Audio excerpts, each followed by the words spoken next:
Okay, now this would probably be the most impulse buys ever. Last week while I was at work at the Canadian Tire, the guy I was working with mentioned that Walmart was getting rid of their basic Wii U systems at $100 off if you could find one.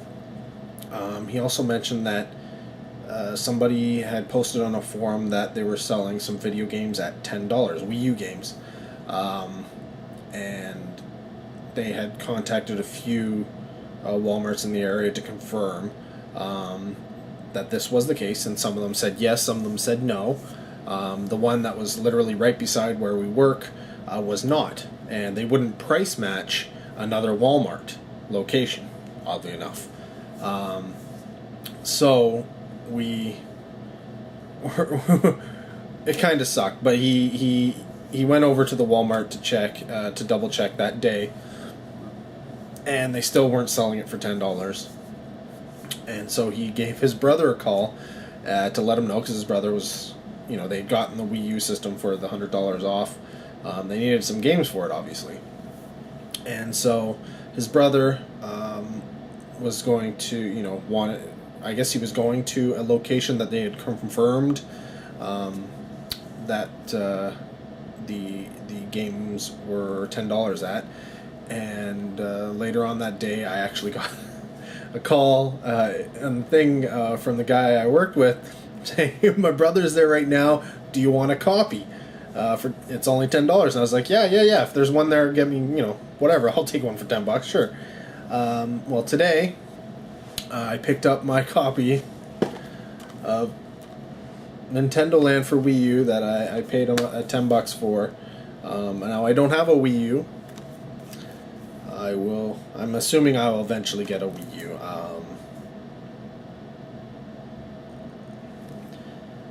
It's one of those things where I guess I had I been able to find one of those basic systems, I looked around, but nobody had any.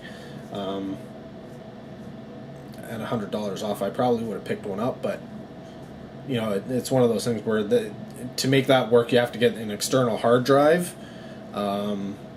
So once you add in all the costs, it adds up to being the price of the regular basic Wii U,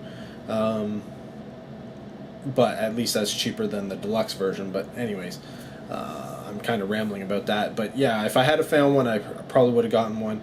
As it is, most of the stores are not going to carry it. Though Nintendo has said that it's not discontinuing that model.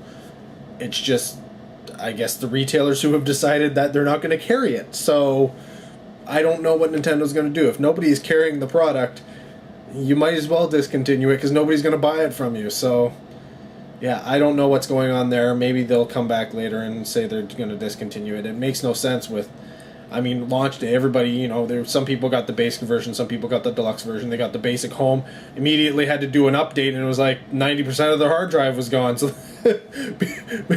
you literally couldn't really play any games on the system because you couldn't save anything to it because it was already full. So yeah, that was kind of, one of the multiple Wii U problems from Nintendo. I'm not even going to get into that in this video. I'm sure you know what they are. But if you want to post a comment down below about what you think the worst blunder that Nintendo made with the launch of the Wii U, go right ahead. I'd love to hear your thoughts. I'm not going to get into it because you know what? There's just too many, and I'm sure this video would go on forever. But this is all about me picking up Nintendo Land, $10. Can't go wrong with that. Brand new copy.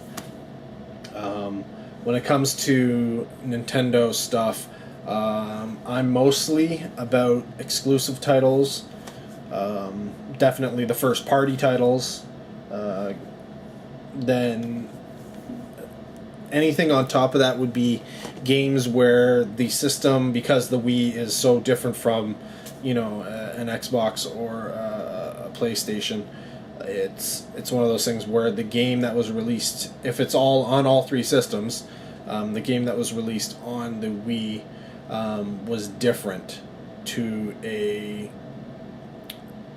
an extent that it actually enhanced the game, or it was not even necessarily enhanced the game, but the gameplay was so different that it's worthwhile even getting both copies, because you already know the story, but some games are not necessarily about the story, they're about playing the game. So there are certain games on, say, the Wii or Wii U that are on other platforms that it's a different game, it's a different gameplay, so sometimes those will also be picked up. But first party is the first, exclusives would be second, and then third would be any games where like I said, the gameplay is so unique that it's worthwhile getting it for the Nintendo system, be it the Wii or the Wii U. Other ones weren't really that big of a difference, but there are plenty of titles that are only on these systems. Even if they aren't the greatest titles, they are only available on these systems, and that makes them worthwhile picking up, right? Because any game out there is worthwhile trying if you can get it cheap enough. $10, brand new Nintendo Land. Can't go wrong. Anyways, until next time, I will say goodbye. Farewell. So long. I didn't say those in the right way, because if I had of, I would have started singing the song. Yeah, you didn't want to hear that, did you? So I didn't. I did it for you. Maybe you. Not so sure about you, but I guess I'll include everybody. Take care. I'll see you next time.